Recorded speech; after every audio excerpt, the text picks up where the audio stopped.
I had a great opportunity today to interview a young man, a 17-year-old, who is a young budding writer and a typewriter aficionado, and I had a great little interview with him today, and I hope you guys enjoy it. Well, welcome to another episode of the Typewriter video series. Hey, this is Joe Van Cleve, and we're in my little patio room. It's a Sunday afternoon, a nice spring-like day. This is Jarrell. Introduce yourself. Hi, my name's Jarrell. I'm 17 years old, and this is by far my favorite typewriter of all I've been collecting. So tell us a little bit about this machine. Well, about this Underwood, it actually started off as a dream for me. It all began a way long time ago when I got my first typewriter. It was on accident when I found it. It was in my grandpa's garage, and I discovered the Underwood one. And to me, I was like, oh, this is a cool typewriter and doesn't have a cord or anything. So I've been trying to look for a cheap one that worked, but no luck. Yeah. So then I ended up giving up, only to find out last year I was at a pawn shop and I bumped into this. Ah, yes. And I had to find a digit on here that shows the specific year that it was made in. Oh, so what did you date it to? Dated to 1914. 1914. So this was the start of World War I. Almost. Yeah, one. Tell me a little bit, first of all, let's get into, I guess we could start with the typewriter. Tell me some of the features about it and things that you like. Well, the fact that I liked about this one is that this is a number 4 model, and Underwood 4, huh? Yeah. and after 5, that's when they started making the sides and all the other parts enclosed. Oh, I see. So I'm going to just turn the table slightly, but so it doesn't have the glass windows like the later version, like the 5 or whatever, right? Yeah. And this is earlier, and it has all the patents on the back, right? Yep. And so it's beautiful. So it's very cool. One thing I really like about these era of typewriters is the way the type basket, the type bars are almost horizontal. Yeah. And they come up, and when you type, they come up and strike the platen that way. They look very cool. Well, can you maybe you might have to step around, but can you show us some of the features on this thing? And yeah.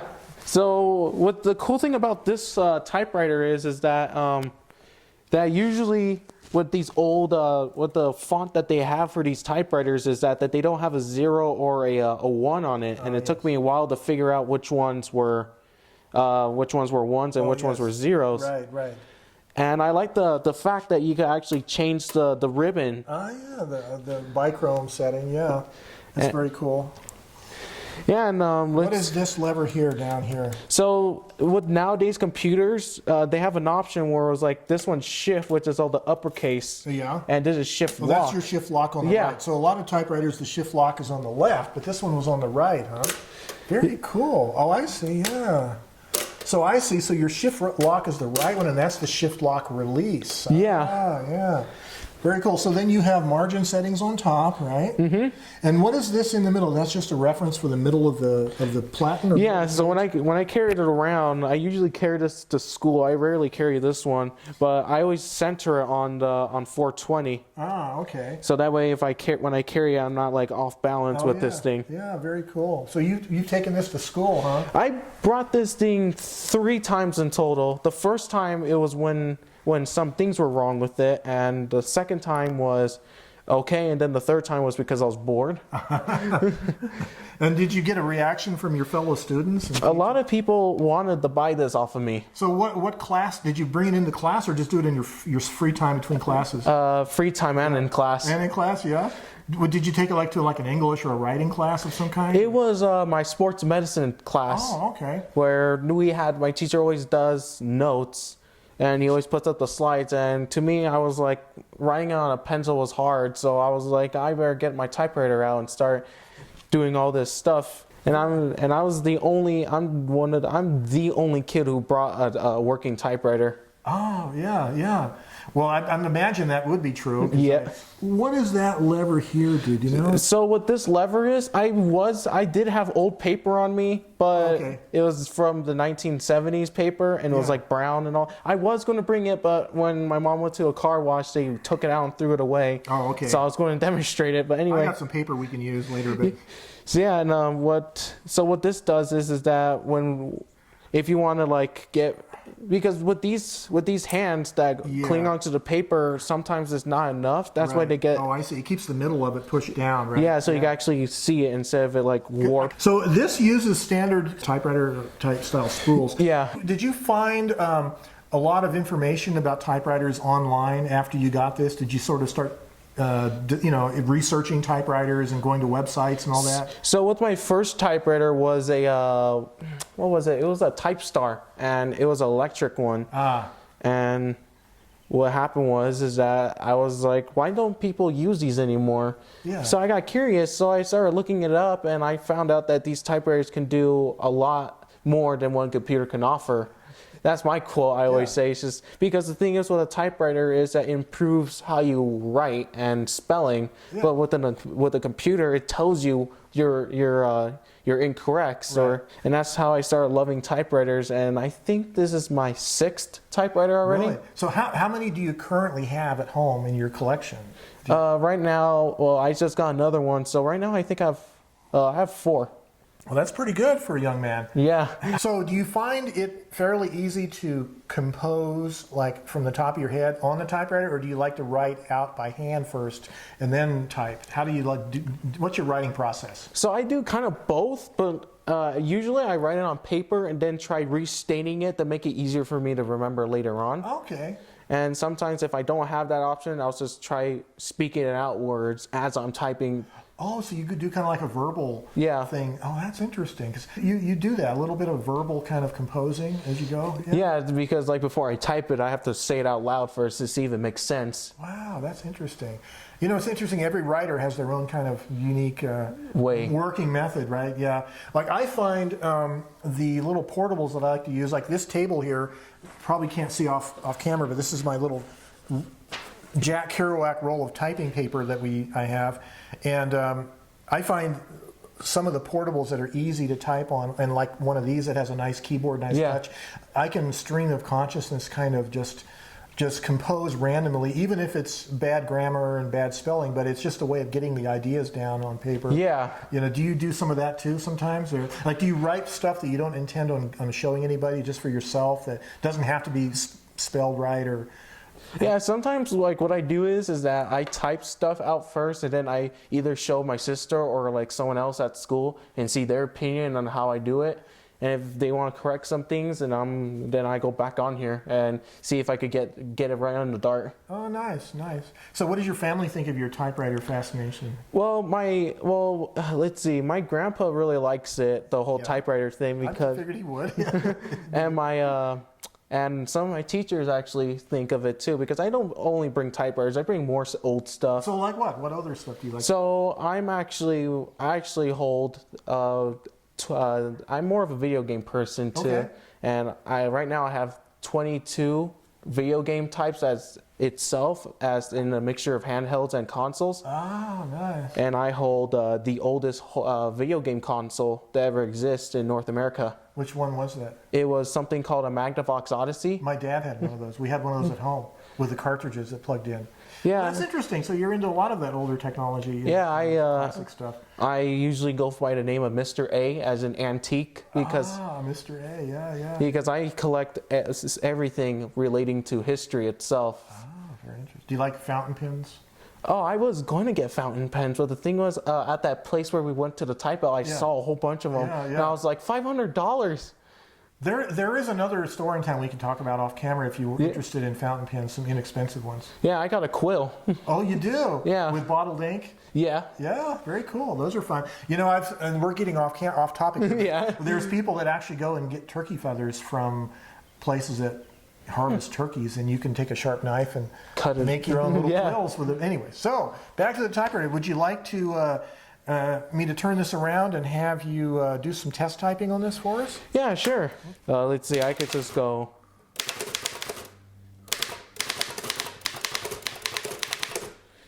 And sometimes, like, if I could go like that, or like when people talk to me and be like, "Oh, what do you want to type?" and I always say anything, so I always put.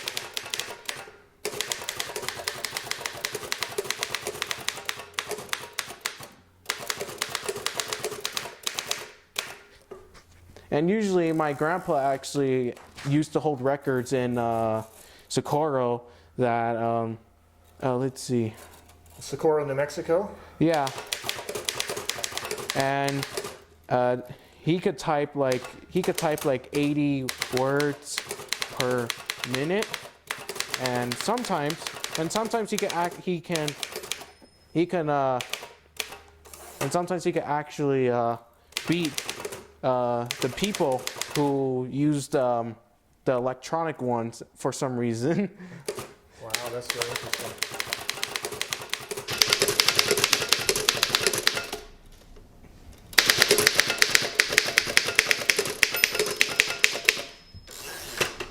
All right, well, I was pretty impressed, Jarrell, with your typing skills. You're definitely faster than I am, and you're kind of a two-finger typer, right? Yeah. Yeah, but I like your technique because it's sort of, you're using your forearms enough to get the good impact that you would need with a manual typewriter, not trying to like touch type like a classic secretary would. Yeah. And I have a sense it's probably more ergonomic for you to do that, right? It's not like if you did that, try to do touch typing like that, you might end up hurting your fingers over time or something, right? Yeah, with the reason why people prefer like doing with one finger instead of multiple, especially on keyboards now, what happens is that when you try using all four of your fingers, sometimes one might slip and press something else. Oh yeah. And that's why I fear on the typewriter. Yeah. And if I always think of the word before I put it on the paper. I see. So when I like try putting something like a word that's like in that area of those letters, I always like do it in a pattern. Oh, I see. So you kind of visualize the touch typing pattern before, and that's with a typewriter or on a computer keyboard, both? Yeah, it's both actually. Oh, that's interesting. That's a good idea. I've never thought of that. So the writing process. So I know you're probably doing assignments for school on this, but personal writing, what do you do with the typewriter? Well, personal writing with me, sometimes I like to do long sentences instead of putting periods, commas, quote unquotes, and parentheses. I always sometimes make it a run-on. What I do is that the reason why I do long sentences is the practice of the way I spell stuff. So if I'm thinking of like a long word, like parentheses or quotations, I always try to like repeatedly do that while I'm using it in a sentence, so that way I could gain the knowledge of knowing how to spell it without. Right. So you write what, fiction or? Sometimes I do both fiction and nonfiction. Some kind of like a diary, journal kind of stuff, just how you're feeling, what's going on in life or whatever. Yeah. That kind of stuff. Yeah, that's good. Now, do you have any plans or any way that you share your typings? Like if you put them, like take photographs, put them on your phone, put them on Instagram or something like that? Do you? I used to do that until someone got into my Snapchat and I had to get rid of it. But I used to always post stuff like good angles of my like antiques and show them the year and what it is. And I always show, a lot of people like them.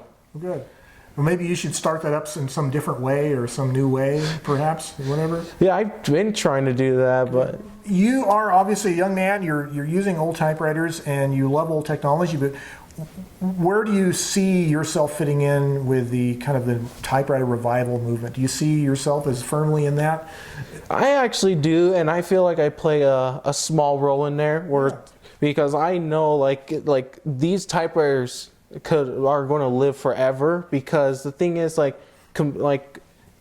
typewriters are actually before computers, that's where they got the idea off of, and to me, I was thinking that a typewriter can never die, like games. It, as long as it starts, you can't like stop it midway, and then a lot of people are going to get offended by that. Right.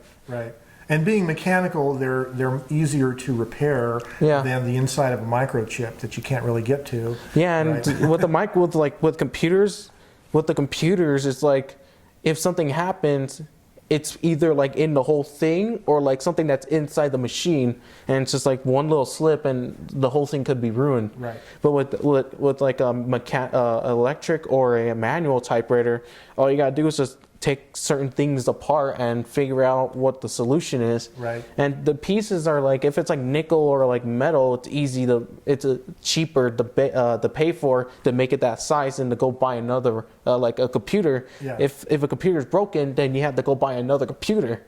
This has been great. I really am encouraged to see a young guy getting into manual typewriters, being enthused on them, using them, and you're kind of spreading the typewriter word by taking him to school and and making other people aware that these are still viable machines, right?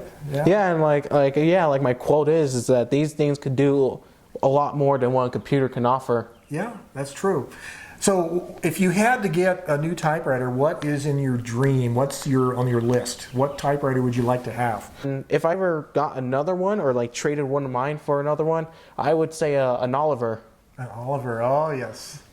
Yes. Yeah, Olivers are like complicated, but yeah, if you over time you would. Right. Yeah, it's just. I've seen one in town. I think down on one of the antique stores on Central. There has been an Oliver. I don't know if it's still there, but yeah, they're interesting machines. They have those 8-sided octagonal keys that look really cool. Yeah. And a lot of them I've seen have that kind of army green paint finish. That looks interesting. It's just the look of it. It's just like how can someone out there make something like that and yet it looks so nice, because it's like they do the V. Do the V trick. Those type bars come in at a side. Yeah, instead of going upwards towards the paper. Do you have any interest in small portable typewriters? Does that interest you at all? I have one portable one, and it's a Olympia Deluxe. Oh, those are good. And it was what was it? It was 1963. Oh wow! That sounds very similar to my Olympia SF. I have a little portable Olympia. Yeah. How do you like it? Do you like the Olympias? That was actually my first manual. Oh yeah. And then that's when I got what other one? Yeah, and then I got this one, which is my second manual, and I just got the third one just today. Right. The front of this is actually the paint. Something got on it, and it was like the paint got over it, and it kind of covered up the labels and all that. Oh, the decals, huh? Yeah. Like the label in the front, and I was like, that's like my number one option goal to fix this thing. Right. And the number two one is get a ribbon that has black and red. Oh, okay. Because it has the option here, so I'm like, might as well get the ribbon that's meant for this specific typewriter. Right. Well, that's good. Well, it's been great, Jarrell, talking with you. Mm-hmm. And thank you for letting me interview you and letting us see your typewriter. And it's just really encouraging to see young people getting into typewriters. It makes me feel young, certainly. And we'll see you at the Type Out on April 22nd here in Albuquerque. And until next time, you guys stay creative. And as always, have a great day.